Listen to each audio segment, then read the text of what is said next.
Mister Mantegna, alla fine il terzo tentativo è quello buono, però forse è quello più importante perché vale 3 punti. Sì, diciamo infatti dopo 2 partite di Coppa dove abbiamo perso 8-2, oggi abbiamo dimostrato, i ragazzi hanno dimostrato che c'è stata specialmente una bella reazione dopo la sconfitta di sabato contro la Palmon Valley. I ragazzi hanno dato veramente tanto, è stata una risposta ai problemi societari che ci sono stati durante la settimana.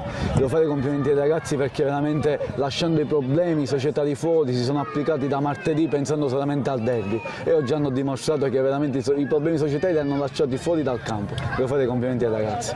Ecco, a proposito di quello che è successo in settimana, per voi non sarà stato facile preparare la partita, però poi una volta arrivati qui e vedere gli spalti pieni sicuramente avrete avuto una carica in più.